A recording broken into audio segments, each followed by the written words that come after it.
Naging abala si First Lady Liza Marcos sa paghahanda sa ASEAN bago magpasko. Pero di niya nakalimutang pasihiin ng publiko sa mga Christmas activity sa Malacanang. Yan ang ulat ni Clazel Pardilla. Christmas is in the air. Pero bago dumating ang Pasko, naging abala si First Lady Liza Aneta Marcos sa paghahanda sa chairship ng Pilipinas sa ASEAN na gaganapin sa bansa sa susunod na taon. Isa ito sa pinakamalaking event sa 2026 kung saan lalahok ang iba't ibang bansa sa Asia at world leaders. Binisita niya ang likhang Filipino Center sa Pasay City na inaasahang isa sa mga pagdarausa ng aktibidad sa ASEAN. Nakipagpulong din ang unang ginang sa mga Filipino designer na magpapakitang gilas at ibibida ang husay ng mga Pinoy sa darating na ASEAN. Nakipag-meeting din siya sa mga negosyante ng ASEAN Business Advisory Council. We can rebuild our reputation as we host the ASEAN in 2026. Our President Marcos, is doing his best.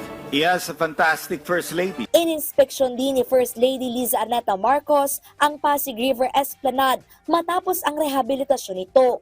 Sa ilalim ng Pasig River Bigyang Buhay Muli Project, naging mas malinis, maaliwalas at maganda ang Pasig River Esplanade na nakatakdang ipagmalaki sa darating na ASEAN. Sinuportahan din ng unang ginang ang pakikipagpulong ni Pangulong Ferdinand R. Marcos Jr. sa mga opisyal ng mga lokal na pamahalaan. Next year, what we will start doing, yung mga local governments na may kaya, that can do it, imbis na aantayin natin ng DPWH para gawin for DepEd ang kanilang school building, i-download na namin ang pondo sa local government. Present din siya sa paglulunsad ng mga bagong pasilidad sa Ninoy Aquino International Airport na pinangunahan ni Pangulong Marcos. Layo nitong pabilisin at gawing mas komportable ang biyahe. Over a year ago, the new NAIA Infracorp or NNIC took on the responsibility of rehabilitating and managing our primary gateway.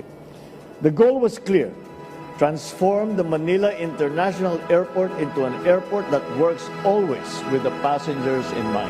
Sinaksihan ng unang ginang ang donasyon ng Mobile Medical Clinic sa Philippine Army 7th Infantry Division mula sa Universal Cultural Foundation. The donation of this mobile clinic laboratory van to the 7th Infantry Division. This mobile clinic will deliver essential healthcare not only to our troops but also to our fellow Filipinos in need, further reinforcing the Army's role as a true partner of the people. Pinangunahan ni First Lady Liza Marcos ang unang araw ng Tara sa Palasyo sa Malacanang. Inimbitahan ang publiko na makisaya sa Kalayaan Grounds. Tampok ang giant Christmas tree, masayang rides, masasarap na pagkain at di malilimutang bonding. Clazel Pardilla para sa Pambansang TV sa Bagong Pilipinas.